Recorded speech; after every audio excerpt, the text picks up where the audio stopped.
Looking over the history of TV, it wouldn't be a stretch to say that series finales rarely go well. Some have been so poorly received, think Dexter, How I Met Your Mother and Game of Thrones, to name just a few, that they've overshadowed everything that came before, no matter how good the show once was. Here at What Culture, we've already touched on those infamous TV endings that are actually worse than you might recall, so this time around it feels right to look on the brighter side of the small screen. I'm Si for WhatCulture.com, and these are 10 TV show endings that get better the more you think about them. Number 10. I May Destroy You, Ego Death. I May Destroy You is one of the most powerful and vital shows released this century, following young novelist Arabella, as played by creator and writer Michaela Coel, as she attempts to piece together the lost memories of the night she was drugged and assaulted. In the finale, Ego Death, Arabella is granted the opportunity to confront her attacker, and in 3 increasingly surreal fantasies imagines all the ways she might get her revenge. In one vision she kills him, in another she has sex with him and lets him go, along with her remaining emotional baggage. But it's with its 4th and final image of Arabella celebrating the release of her new book that the show's message is complete, allowing her to find peace in acceptance rather than vengeance. This is even more powerful when you remember Michaela Coel's own experience with assault formed the basis of the show. Whilst it may be satisfying to see her rapist fall, Arabella's ability to accept her scars and look to her future is what really hits home, and brings the show to a more uplifting and empowering end rather than the violent farewell it could have easily settled on. Number 9. Star Wars The Clone Wars, Victory and Death. Star Wars The Clone Wars is a remarkable achievement for a number of reasons, the biggest of which is the way it fits into the wider Star Wars mythology whilst being apart from it as its own story. In the show's epic, action-heavy finale, Victory and Death, Ahsoka and Captain Rex are forced to battle their former soldiers, after which they escape into the night as fugitives from the Empire and their former mentor, Anakin Skywalker, who now rules the galaxy as Darth Vader. It's with Vader that Victory and Death becomes deeper than meets the eye, following him in the show's final scene as he hunts Ahsoka and only finds the abandoned lightsaber that he built for her. The implication of Ahsoka burying her lightsabers is that she's also burying Anakin and the fallen Jedi she'll never see again. In finding them, the episode is reminding audiences that there's still goodness in Vader, and that he recalls the impact his former Padawan had on him throughout the show. Watching their earlier adventures is too much to bear, knowing how it'll end. Number 8. Mad Men, Person to Person. Mad Men's finale is one of the most hotly debated in the big world of small screen drama, its ambiguous closing shots hinting at any number of things which will surely be talked over and analysed for years to come. The main focus of Person to Person is Don Draper, who in the show's final scene is found meditating, smiling peacefully before the screen cuts to the famous 1971 Hilltop Coca-Cola advertisement. The implication here is simple enough. Don, in a moment of clarity, created the perfect ad and went back to what he does best. The controversial ending led many to believe Draper hadn't changed after all and had reverted to his old ways without comeuppance or growth. But it's actually deeper than that, finding a man caught between 2 identities, Draper, his adopted self, and Dick Whitman, his former self, and finding peace between them. Draper suffered through 7 seasons of lies and identity crises, and with his "I'd like to buy the world a Coke" ad, an idea that's too sentimental not to be Whitman, has successfully reinvented himself one last time, his identity struggles now over. Number 7. Futurama, Meanwhile. From the mind of The Simpsons creator Matt Groening, Futurama ran for 4 spotless seasons before being unceremoniously cancelled and years later revived as a mere shell of its former self. The show's finale, before its most recent renewal anyway, is actually brilliant, finding Fry and Leela stuck in a universe that's been paused and leaves them alone to live a long and happy life together without any interruptions. That is, before the Professor saves them and brings them back in time to do it all over again. Meanwhile serves as a bittersweet reminder that, for all of its surreal adventures and oddball humour, Futurama was always about Fry and Leela, and how their turbulent relationship, first indifferent, then friendly, then romantic, grew. Watching the pair live a long and happy life together after all the pain, action and insanity they'd been through makes the rest of the show feel that much warmer and comforting on rewatches. Hopefully the new reboot doesn't betray them. Number 6. Lost, The End. Before we get into Lost's endlessly divisive finale, The End, it's worth getting a few things out of the way. Yes, the episode, along with the entire 6th season, fails to give answers to many of the show's biggest island mysteries, and yes, there's a sense that some things are being rushed to completion. But it's honestly not as bad as you've been led to believe, revealing that the alternate reality the characters are living in is actually a form of limbo where they're all waiting to be reunited in death. The End's rug pull stands as one of Lost's bests, and packs a bigger punch the more you think about it. Instead of answering the show's lingering questions, The End instead opts for a touching and profound farewell that highlights the main focus of the show, the characters and the bonds they'd make on their journeys.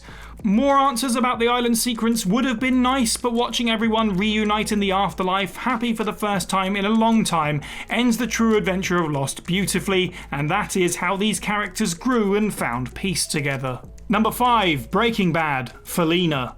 Breaking Bad was such a great show, it was always going to be difficult to end. Its run was characterised by such perfect drama that it was only ever going to end very well, or it was going to alienate its entire fanbase.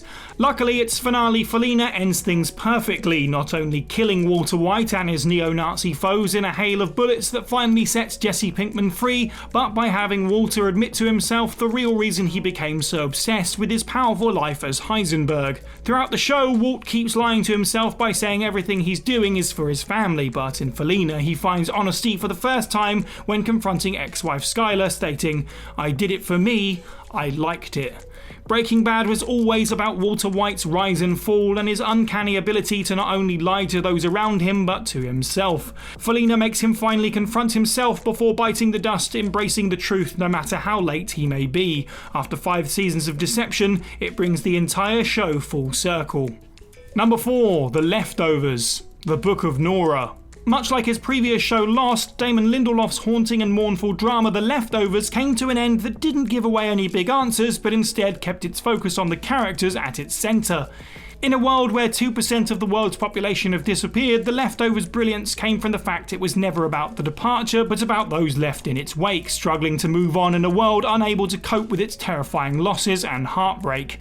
The Book of Nora perfectly captures this theme, steering clear of the mystery to focus on series mainstays Kevin and Nora as they finally find the strength to move on with their lives and accept the hand they've been given. The episode gives brief insight into what happened to those who vanish, but it's inconsequential to the bigger themes of the show.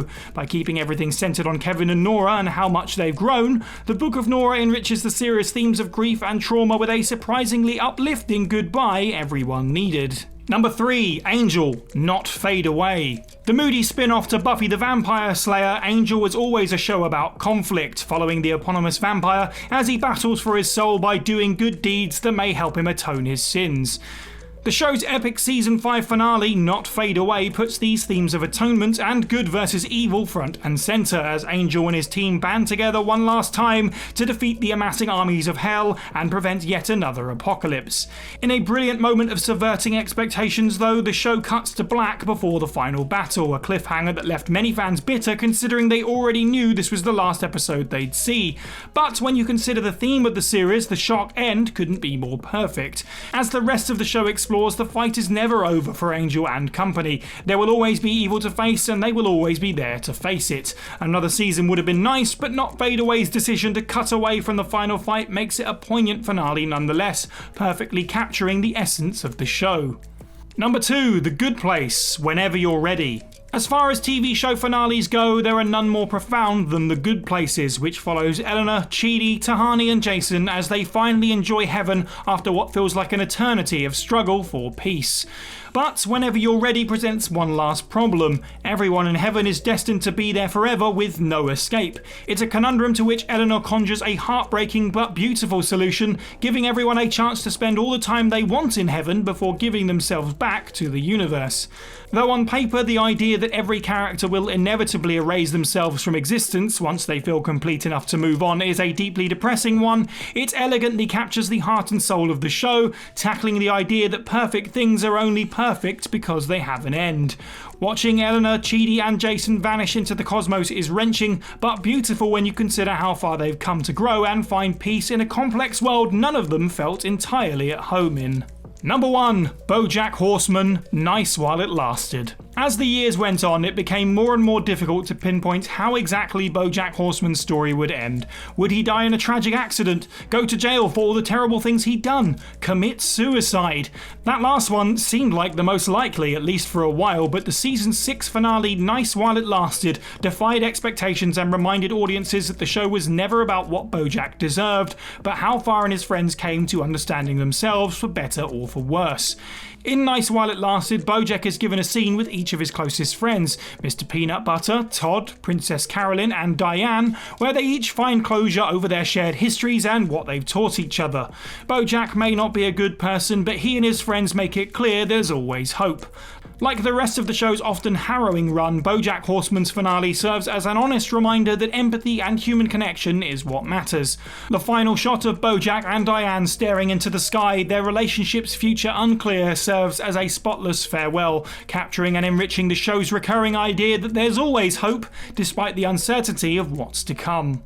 And that's the list. Let us know what you thought of this video down in the comments below, and whilst you're there, let us know about other TV finales that you absolutely loved. I'm going to throw one out there. The original Scrubs finale, before it came back for another season, makes me cry every time. Make sure you like this video, subscribe for more, share it with your friends and hit that notification bell. I've been Si for What Culture, and have a good week.